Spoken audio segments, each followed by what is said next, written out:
Thank you, Chair. I can confirm we're now live. Thank you, Kirsty. Thank you. Good afternoon.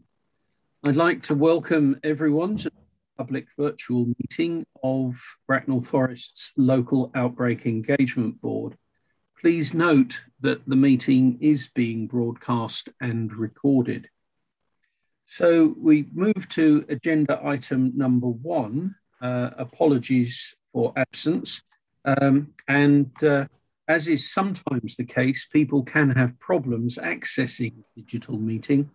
So anyone who does not appear in the call will have their apologies recorded. So Kirstine, do we have any apologies, please?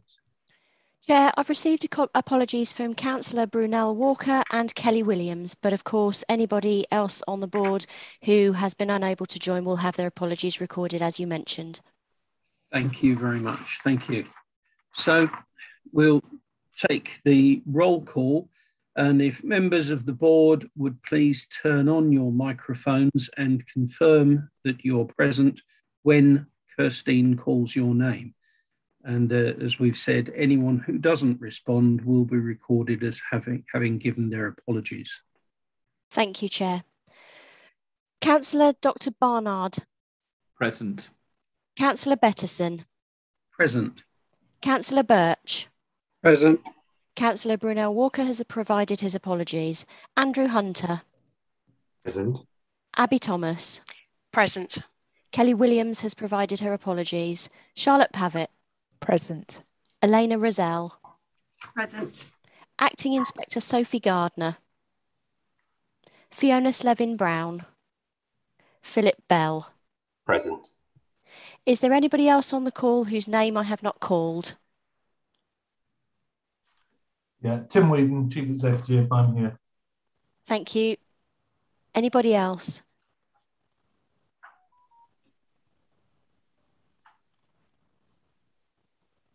I have possible attendees excuse me, that's my phone, for Mr. Jerry Barber and Mary Stamp. Present. Thank you. Thank you. Fine. Thank you very much, everybody, and welcome again. So we move to agenda item 2, which is declarations of interest. The full text for this is set out on the agenda at item 2. And if any member has a disclosable pecuniary interest or an affected interest to declare, please indicate in the meeting's chat and I'll come to you in turn.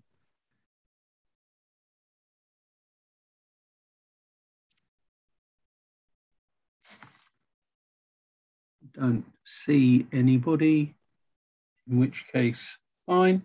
Then I'd just like to say the usual caveat that should the course of any debate take an unexpected turn and anyone feels that they have a declared interest to declare, please do interrupt proceedings to in order to declare them. So with that, colleagues, we move to agenda item 3, which is the consideration of any urgent items. Do we have any urgent items, Kirstine? Chair, no, I'm not aware of any. Thank you very much. So that takes us then to agenda item 4, which is to review the current data and relates to the levels of COVID-19 infection rates nationally and within the borough, and to receive an update on the roadmap out of lockdown. And over to you, Charlotte. Thank you.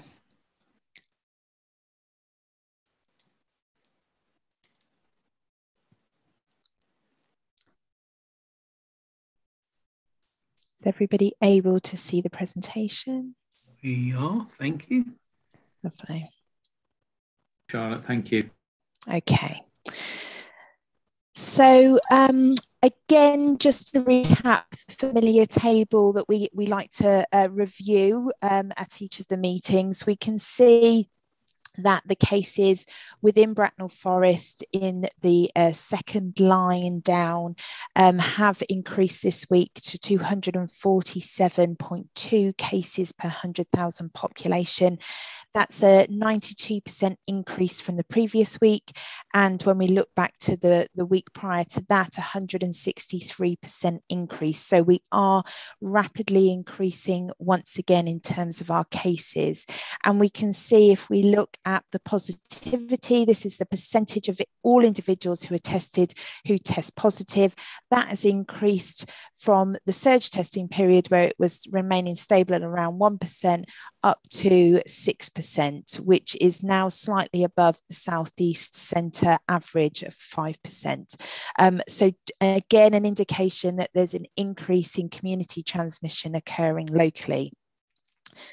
What I would pull out and say is that actually the numbers of cases in our vulnerable over 60 population has remained fairly stable at around 8 cases each week, which means the case rate is around 32.5 per 100,000 population.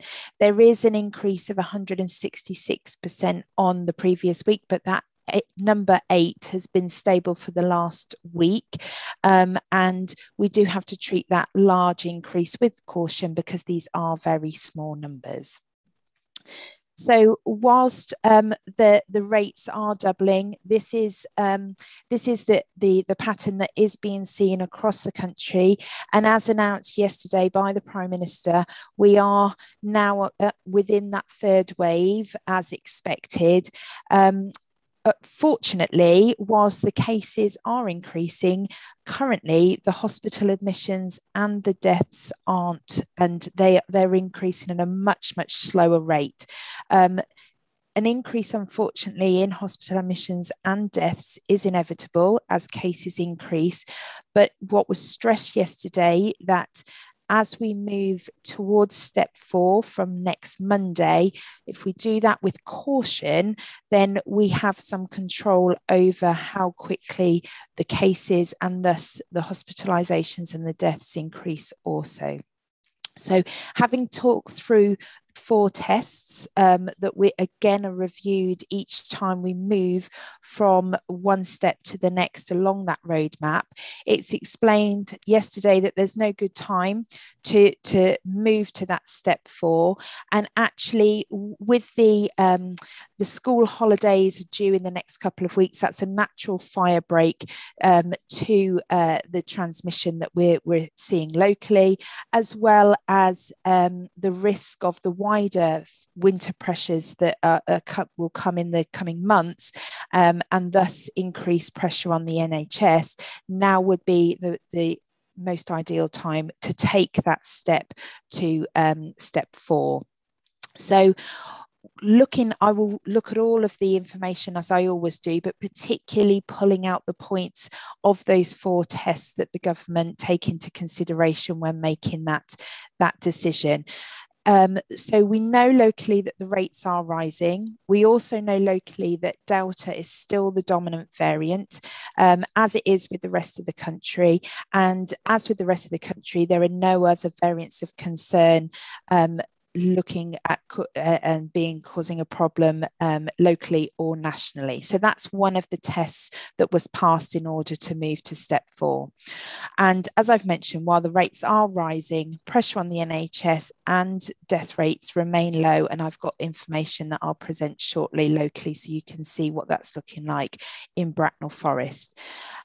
What I would say is that moving forward, whilst the data is incomplete, we know within the next few days that the rate is likely to increase further up to around 270 cases per 100,000 over the next couple of days. So we certainly are within that wave 3. And you can see this from the graph. This is across the whole of Berkshire. The current weekly rate in Berkshire is 170 per 100,000. So we are above that within Bracknell Forest. And you can see the blue line is the Berkshire rate, which is tracking alongside the Southeast average in orange and below the England average in the grey. And then when we look at Bracknell Forest, which is the top left graph, we can see again the Bracknell Forest rate in the blue. We did have that initial peak and we were starting to come down the other side. This was around the surge testing period towards the middle and end of June. However, since then, we followed suit in line with the rest of the South East and slightly under the England average, and are now beginning to peak again. And this pattern is being seen, as we can see, across all of the 6 local authorities across Berkshire.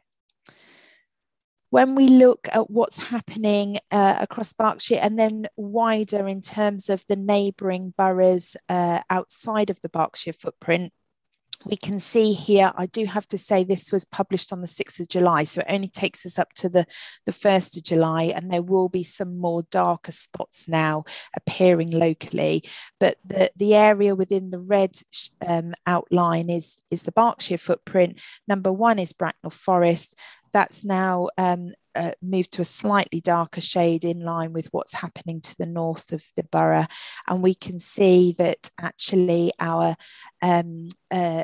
neighbours across South Oxfordshire and Buckinghamshire and round to the east as well are all darker shades, as well as Reading here, which is a lot higher than the rest of the Berkshire areas.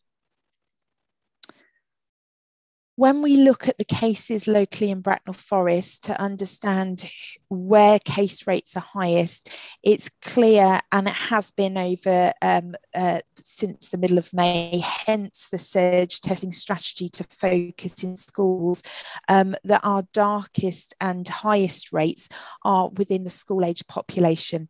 So we can see over the course from the middle of June towards the end of June and July to where we are now, in the 10 to 14-year-olds, the case rate is increasing, and it's consistently been high in the 15 to 24-year-olds, but getting darker and higher in those 25 to 29-year-olds. So in particular, this is where the transmission is occurring at the moment.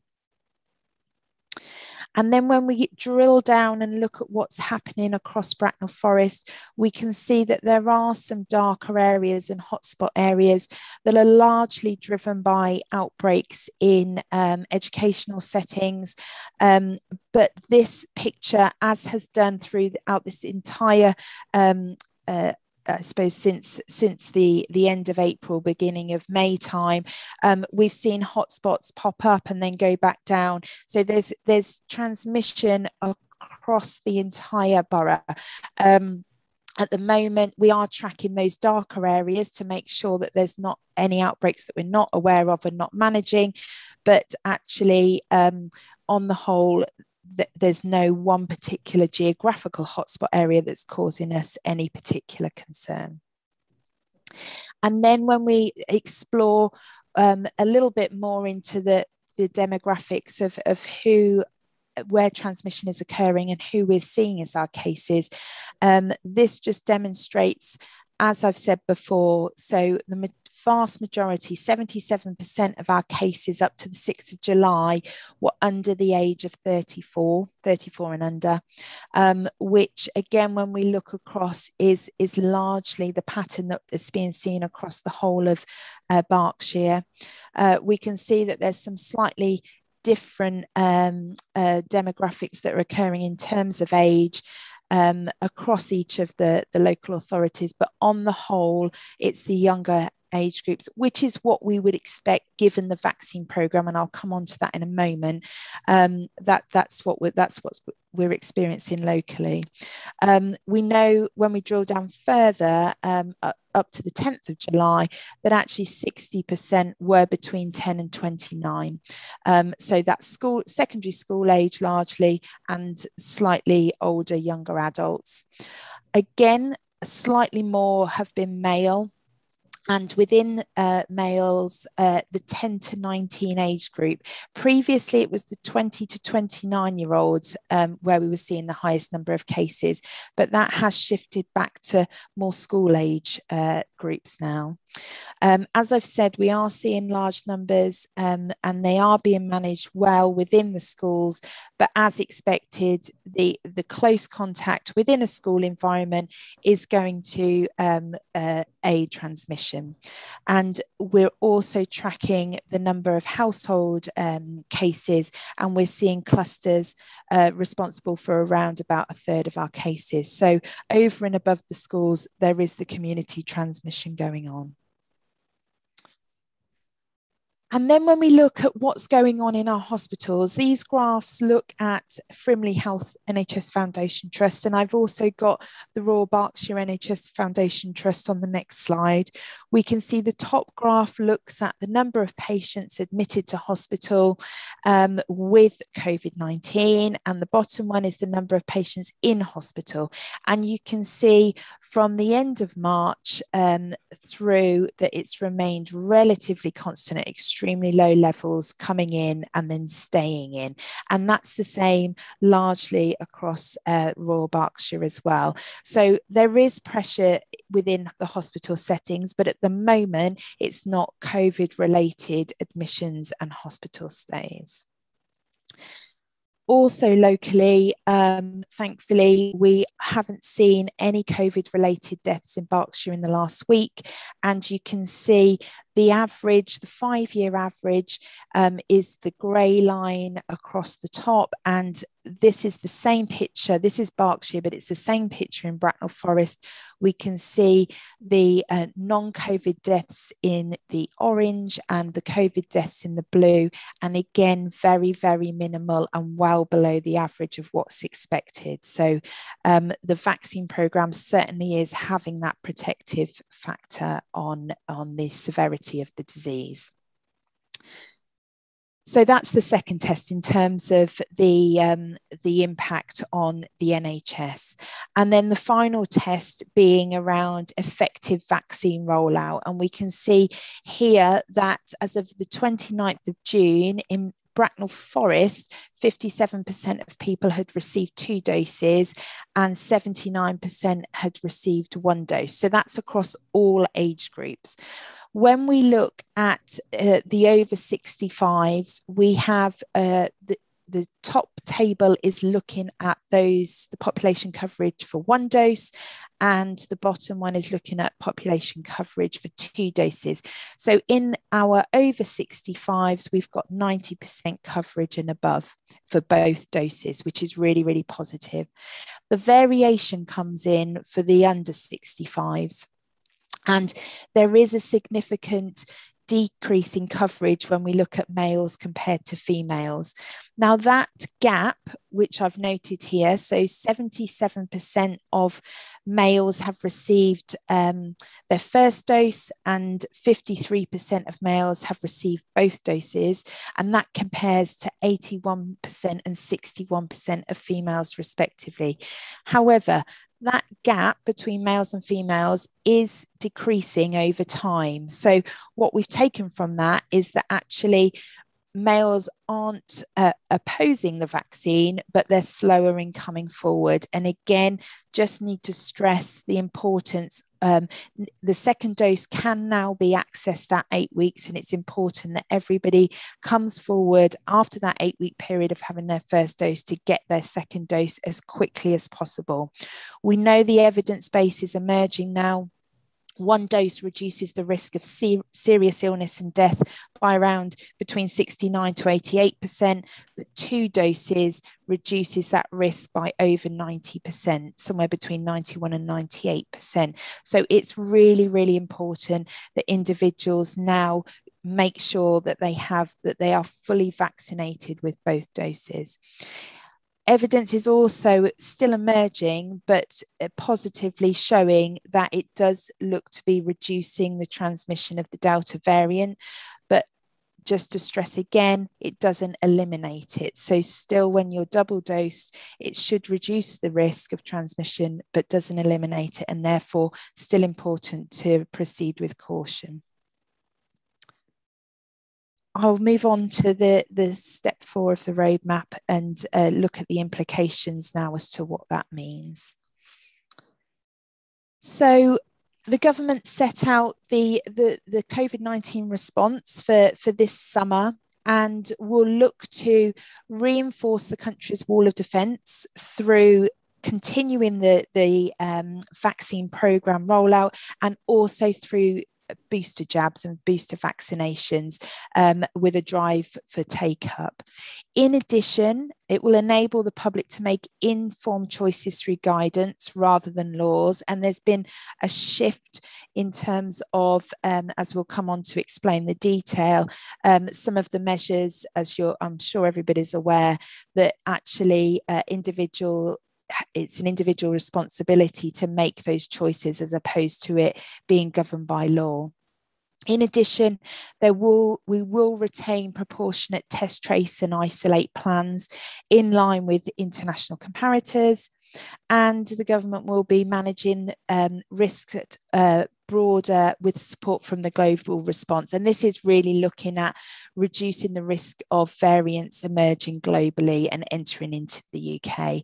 And then finally, the retaining of contingency measures to respond to unexpected events. So that's really this notion of keeping an eye on the data and ensuring that that governs the plans as we move through into those winter periods and beyond. So in terms of reinforcing the country's vaccine wall of defence, as announced yesterday, the 19th of July, the government expects that every adult will have had the chance to receive the first dose of the vaccine, and 2/3 of adults will have received their second dose. They've brought forward, and that's now accessible, the second dose to 8 weeks for all. And that means that all adults will have had the opportunity to get fully vaccinated by mid-September. And then in addition to that, JCVI's interim advice is to offer booster vaccine to those most vulnerable, and that will be starting in September. So the booster dose will be offered to groups in 2 stages. The first stage being a booster for adults aged 16 years and over who are immunosuppressed, those living in residential care homes, and all adults over the age of 70, as well as those who are considered clinically extremely vulnerable, and alongside frontline health and social care workers. So again, those vulnerable or those working with those most vulnerable will be prioritised in stage 1. And then stage 2 for the booster will mean that all adults over the age of 50 years and adults, those aged 16 to 49, who are in what's currently considered an influenza or COVID-19 at-risk group, as well as adult household contacts for immunosuppressed. So those individuals will be offered the booster behind that stage 1 priority group. And we are still awaiting the guidance to come through on vaccination for children. So that's still an open question. And then finally, vaccine has been made a condition of deployment for staff working in care homes. And there's also going to be a consultation for whether that should be extended to health and social care settings, such as domiciliary care. So again, that consultation and decision is still out there. So then in terms of enabling the public to make informed decisions, so this is very much, as I've said, moving away from law and towards personal social responsibility, working with individuals, encouraging them to make sound choices around the risks that they're currently in, and therefore acting accordingly, and stressing the importance of taking that final step with caution. So all remaining limits on social contact will be removed, and there'll be no further restrictions on how many people can meet in different settings, both indoors and outdoors. And that's coupled with the final large venues and large events, etc., that all opening up as well, with social distancing requirements being eliminated. All restriction on life events such as the funerals, weddings, bar mitzvahs, baptisms, etc., again, will all be lifted. And the use of COVID status certification won't be required in law though it is encouraged for businesses and events, etc., to look to utilise that. The legal requirement to wear face coverings, again, will be lifted in all settings, but again, it was stressed for individuals to proceed with caution and encouraged to wear face masks in crowded places. Social distancing rules, as we've said, will be lifted, but there will still be restriction in ports of entry. People who are self-isolating should continue to socially distance from others within their household to prevent onward transmission. And again, social distancing will remain in health and care settings. For individual settings where the risk of rapid spread is particularly high, the DPH, which is Director of Public Health, in consultation with setting operators or relevant departments, be able to look at implementing social distancing if necessary in a response to an outbreak scenario. So there will be some local control over managing of outbreaks. The working from home instruction has again been lifted, but it's certainly not an expectation that from Monday it will be business as usual and everybody will return to the workplace as they did do prior to the pandemic. But there's still more guidance expected to guide businesses through that and what that looks like. This working safely guidance. Businesses are not required to self-isolating worker to come into work and should continue to make sure that those who are unwell don't attend the setting. So again, waiting for the detail on that, but in order to be able to take that final step safely, individuals must feel supported to continue to be able to self-isolate when appropriate to do so. And then finally, businesses asking staff and customers to clean hands regularly, surfaces, touch points regularly.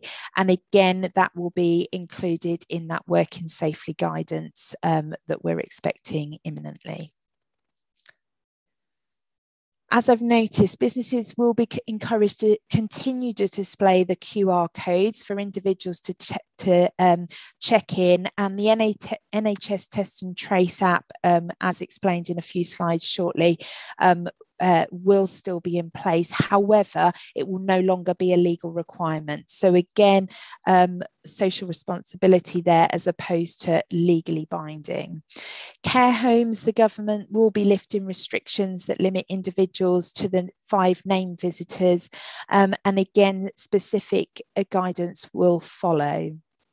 And finally, individuals may choose to limit close contact with those that they don't usually live with in order to reduce the risk of catching or spreading the virus.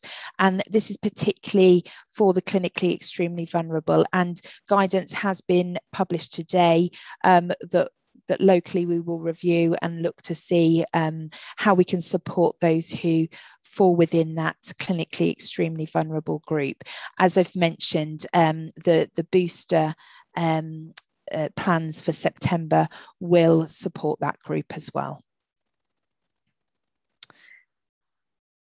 The third point was around retaining the proportionate test, trace and isolate. So that will remain. Individuals will still be expected to test regularly. When individuals are identified as being positive, there's an expectation that they will have to isolate, and contact tracing will be important, though it will look slightly different from what it does at the moment. So symptomatic testing will continue locally, as will asymptomatic testing, in order to identify cases, break the chain of transmission, and help us to navigate through that phase 4 cautiously. Contact tracing will still remain in place. will still be variants to consider in the future. So it's important that we still have a contact tracing programme in place, and outbreak management will be a priority as well. But in terms of self-isolation, from the 16th of August, there will be changes. Anyone who tests positive still needs to self-isolate for 10 days, regardless of vaccination. So that will remain the same. What changes is that individuals who are either fully vaccinated or those aged under the age of 18 will be exempt from the requirement to self-isolate if they've been in close contact with a positive case. And those aged 18 years old will be treated in the same way as children until 4 months after their 18th birthday, in order to give them time to get fully vaccinated. And then finally, until at least the end of September, self-isolation enforcement and the support, including the financial support, will continue as it is now. We're expecting further information and review as to what that will look like after September. And then finally, in terms of retaining contingency measures, end of the roadmap, significant risks are going to remain, particularly with variants of concern, and also variants of concern which escape the vaccine as well. So at the moment, that's not the case, but that doesn't mean to say that the risk isn't there for the future.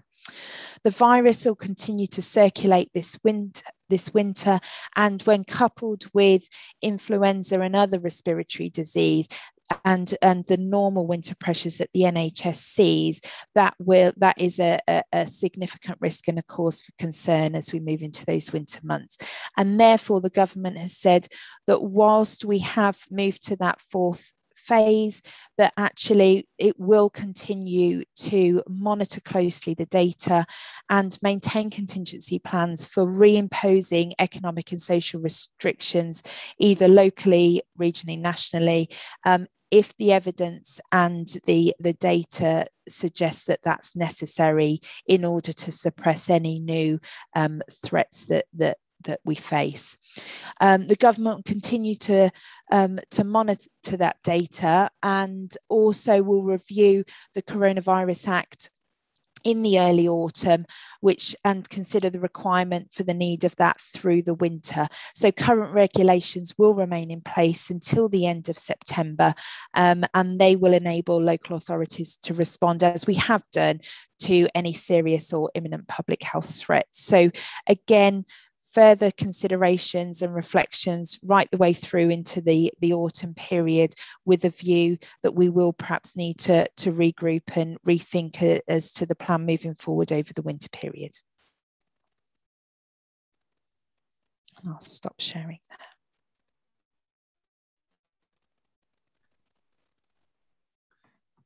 Thanks very much indeed, Charlotte. Thank you. Colleagues, does anybody have any questions for Charlotte? No? Well, please. Thank you. Oh, yes, Dr. Barnard. Thank you very much. And Charlotte, thank you very much for another excellent presentation, if you're the bearer of very mixed news. The question is, clearly now that we have a significant number of cases amongst school-age children, and inevitably, of course, that brings them into the sphere of influence of families. We've got the school holidays approaching, when our children and young people will be out and about, as we hope they will. What's we going to be able to do just to try and help support, shall we say, positive, good choices about how much intermixing there is? And I say that because I was hugely impressed when we met a couple of the COVID marshals up at Westmoreland Park not long ago, and about the very good way they're doing. So it's just really trying to think how we can work with our young people, because sadly the impact if they get COVID on their families will be to destroy such freedoms, holidays as they might have booked. So I'm just really thinking from that perspective. Certainly no means, sort of punishing or calling them out, but just how we can work in there. Absolutely. I'll respond, and then Abby, if you want to add anything, please. Yeah, I was going to say, I'll ask you then, Abby, I'm sure you probably want to come in on that as well. Yeah, so locally, we will continue to implement the local outbreak management plan as we have been doing, and that has a very strong element of community engagement, whether that's young people or other groups of our local population, working with our engagement officers within the local authority, as well as our partner organisations, community voluntary sector, to reach and directly with the young people themselves as well. So that will be all part of the ongoing work that we're doing, so that the engagement, their voice informs how we move forward and how we work with them to support them and protect them moving forward through the roadmap and through into recovery and beyond. So yes, the specifics, now that we've got the details that have been confirmed today, we can start to look at that engagement programme and the actions that fall out of that. I say it's not to sort of vilify or anything, young people. It's just to try and help during the summer, I think, keep things as, calm as we can. Yeah, of course. Something you wanted to add on that? Thanks, Charlotte. I think Charlotte has really covered it. It's about engagement with a wide range of different sort of partners across the voluntary and community sector, our own youth services and the parish and town councils, to have a joined up approach to working with young people across the borough. Are we going to be doing some social media stuff as well, just to try and get some messaging out? Because I think the really powerful thing in all that's been said today is that it's our young people who probably won't pick up many symptoms, asymptomatic. Just look at some of the issues in the schools we've got. We'll take it home, but it will be their families then that catch it. And if they meet up for barbecues and other things, ping their friends and all that, it really would be sad where just keeping a little bit of distance might actually just help sort of reduce that. So Elena might want to come in on the social media one. I can bring you all in on this one. There we go. Yeah, happy to pick that one up. Yes, Thank you. Planned, and we have it planned.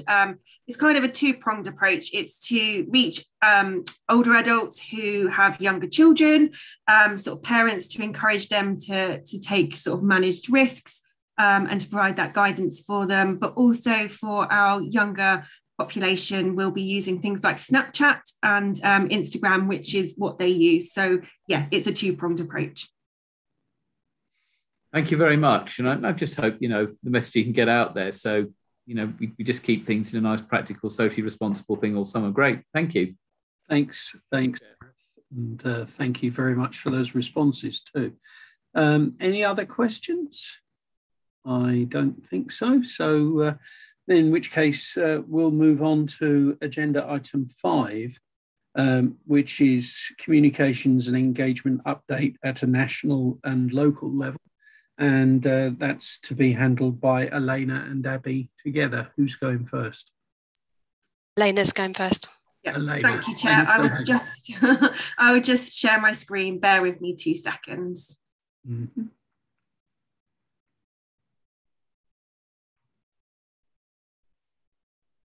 Can you see that? Yep. Perfect. So unsurprisingly, our 3 themes for communications have continued over the past month, which have really been around testing, vaccinations, and communicating the roadmap out of lockdown. So with testing, our approach really has been quite dominated by the surge testing that we've been doing, which is now concluded. And we made sure that was a responsive approach, which incorporated on-the-ground feedback, and also incorporated engagement activities to complement the communications. We used a variety of online and offline channels because we know that not everybody is online and reading out digital material.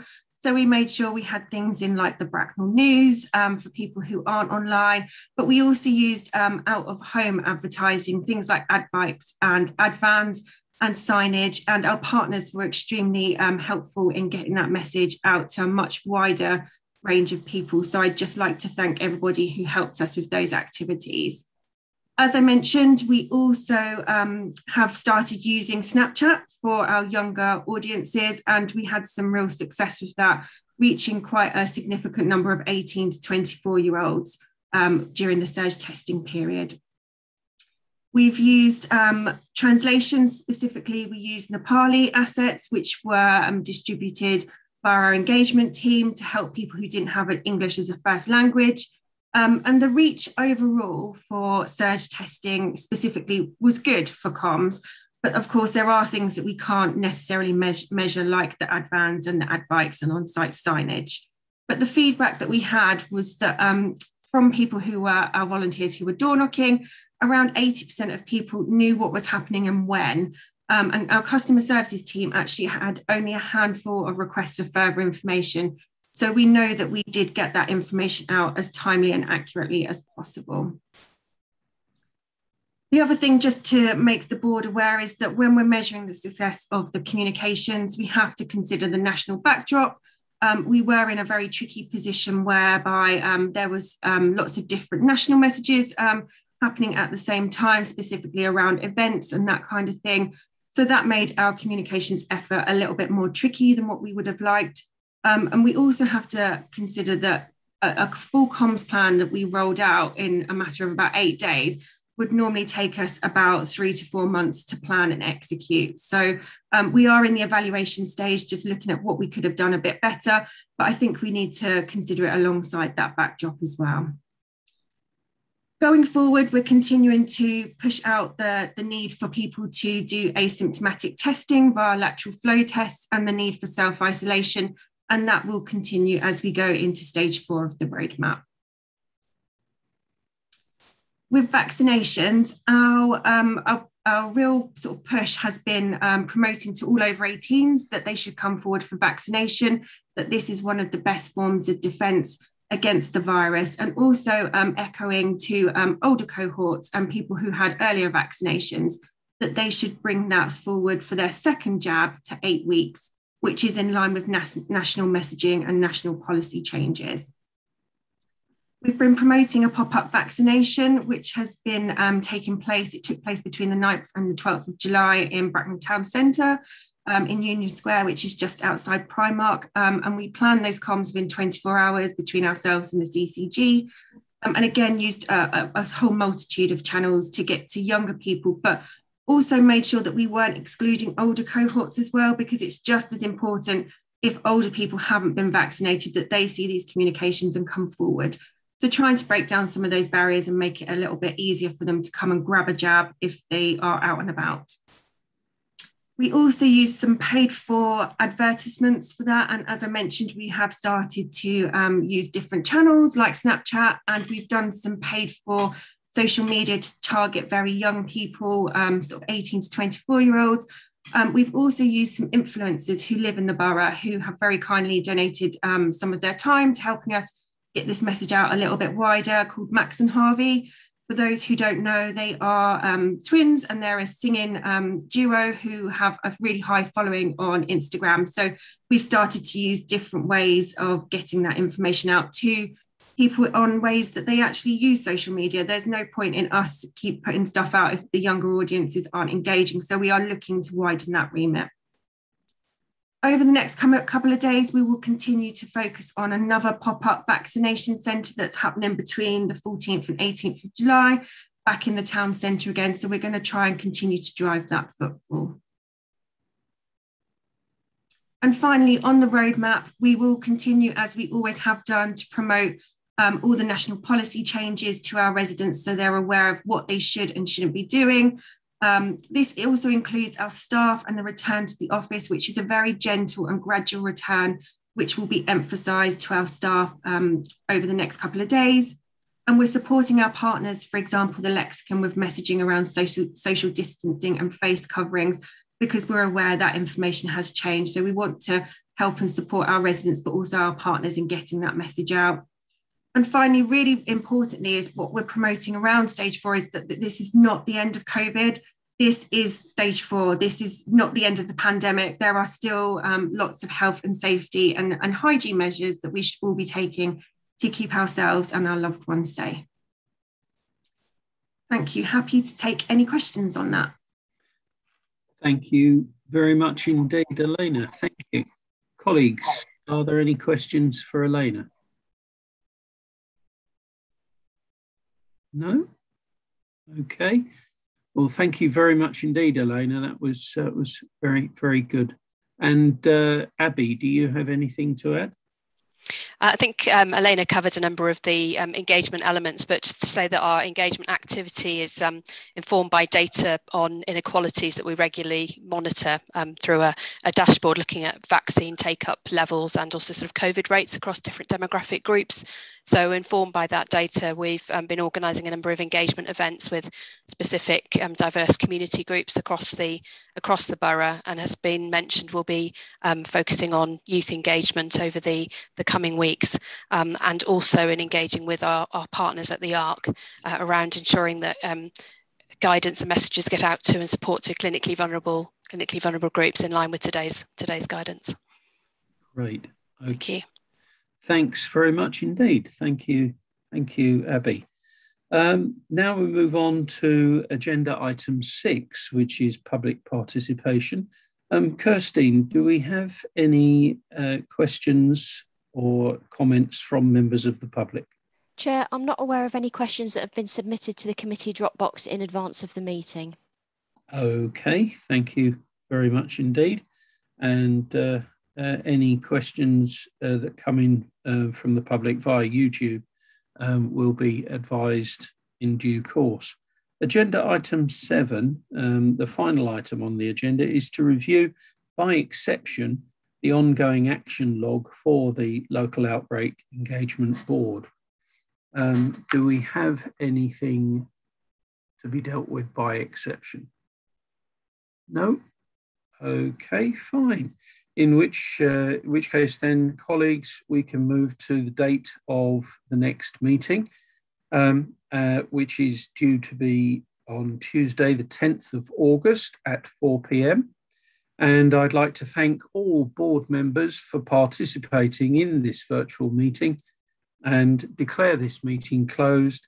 And if Democratic Services would be kind enough to advise when the meeting has stopped.